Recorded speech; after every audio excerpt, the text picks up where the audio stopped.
Party. अगली मौत किसकी? संजीव अपने दोस्तों राघव और प्रतीक के साथ बियर बार में बैठकर बियर पी रहा था। संजीव आज बहुत खुश लग रहा था। अरे यार, आज की पार्टी में तो मजा आ गया।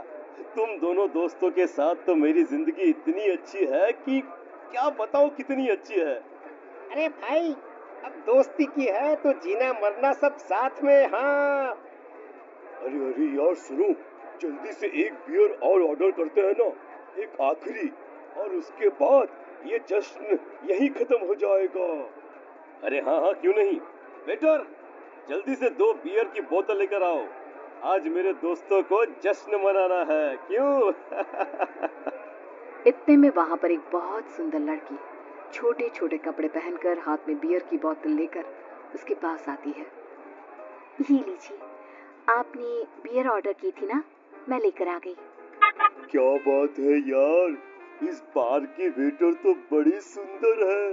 अब बियर लेकर आई हो तो अपने हाथों से ही पिला दो ना। हाँ, क्यों नहीं, जैसा आप बोलोगे मैं वैसा ही करूंगी।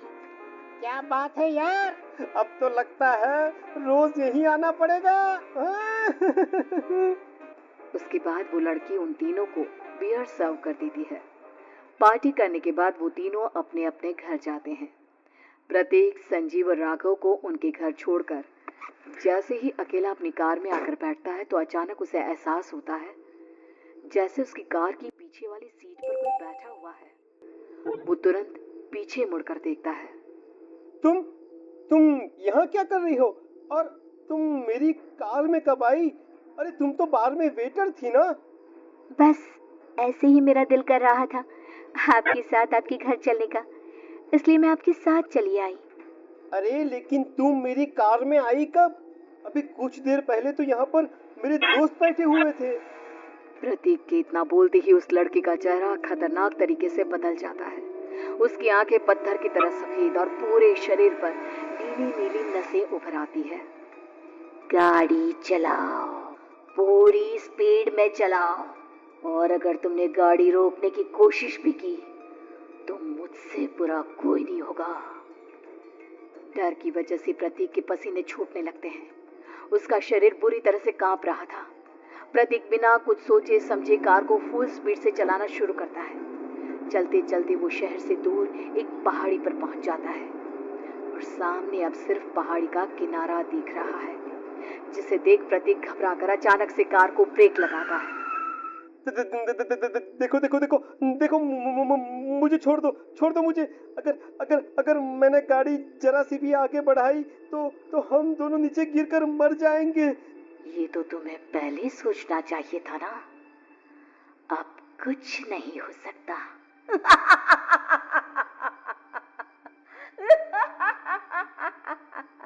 छोड़ दो मुझे। नहीं, प्लीज मुझे छोड़ दो। प्लीज मुझे जाने दो। छोड़ दो मुझे। गाड़ी आगे बढ़ाओ।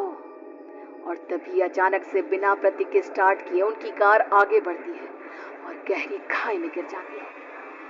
उसके चीखने की आवाजें चारों तरफ सुनाई देती है।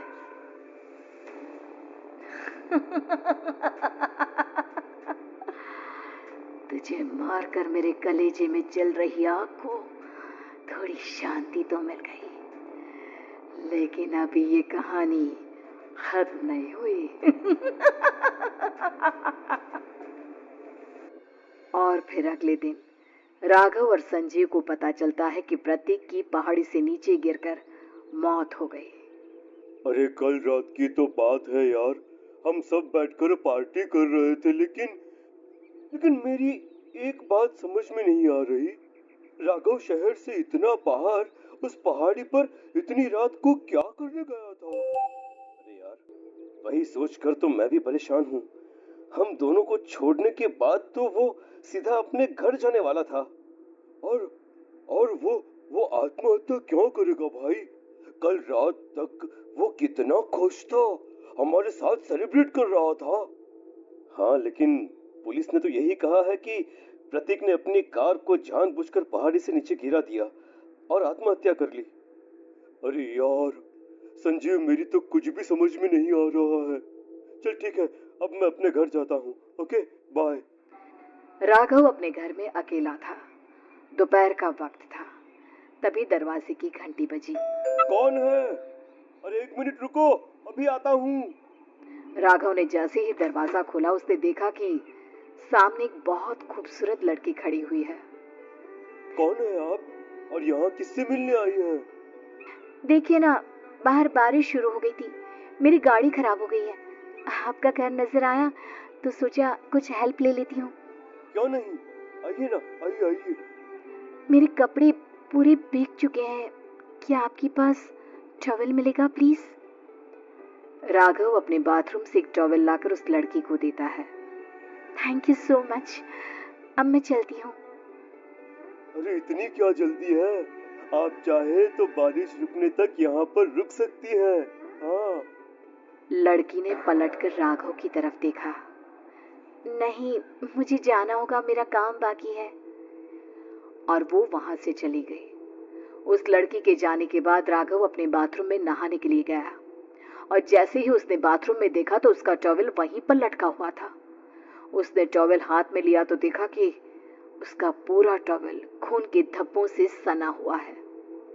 अरे अरे ये क्या? ये टॉवेल तो मैंने उस लड़की को दे दिया था। ये वापस मेरे बाथरूम में कैसे आ गया? और इस पर ये खून के धब्बे कहाँ से आ गए?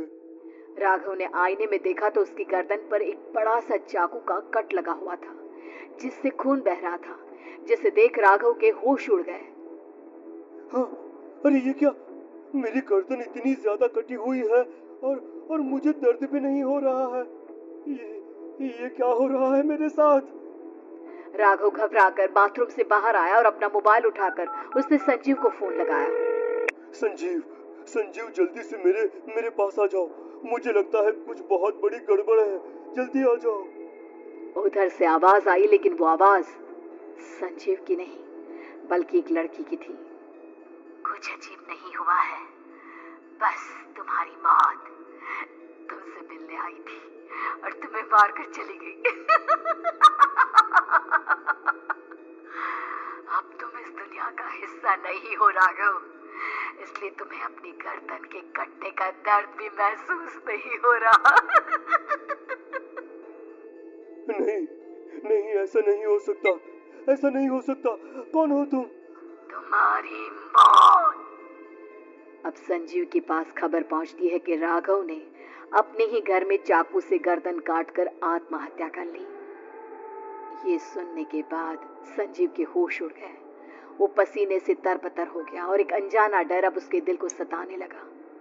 संजीव के साथ ही उसका एक छोटा भाई राजीव भी रहा करता था। अपने भाई को इस तरह परेशान देखकर राजीव उसके पास आया। अरे भैया, क्या हुआ भैया? आप इतने घबराए हुए क्यों लग रहे हैं? प्रतीक और राघव की मौत, मेरा मतलब मेरी कुछ समझ में नहीं आ रहा भाई। अचानक से मेरे दोनों दोस्तों ने आत्महत्या क्यों कर ली? अरे वो तो मेरी भी समझ में नहीं आ रहा है भैया। हाँ, हो सकता है कि कोई परेशानी होगी और इसीलिए उन्होंने ऐसा किया होगा। हाँ, लेकिन दोनों की जिंदगी में एक साथ परेशानी और दोनों का इतनी खतरनाक तरीके से आत्महत्या करना, कहीं कहीं ऐसा तो नहीं मैं भी मर जाऊंगा? अरे आप ऐसी बातें क्यों कर रहे हैं भैया? वैसे ही मैं इतना परेशान हूँ। जब से अंजलि ने मेरा साथ छोड़ा है तब से सब कुछ बहुत अजीब सा हो गया है। रोज रात को डरावने सपने आते हैं। ऐसा लगता है जैसे अंजलि बार बार मेरे सपनों में आकर मुझे डराने की कोशिश करती है। अंजलि का नाम सुनते ही संजीव की आंखें फट गई और उसके गले में आवाज अटक गई। उसके चेहरे पर घबराहट साफ नजर आ रही थी। कौन थी वो लड़की जिसने प्रतीक और राघव को आत्महत्या की आड़ में मौत के घाट उतार दिया? और कौन थी अंजलि जो बार बार राजीव के सपनों में आकर उसे डरा रही थी? अंजलि का नाम सुनकर संजीव इतना घबरा क्यों गया? इन सवालों के जवाब जानने के लिए देखिए इस खतरनाक कहानी का अगला भाग।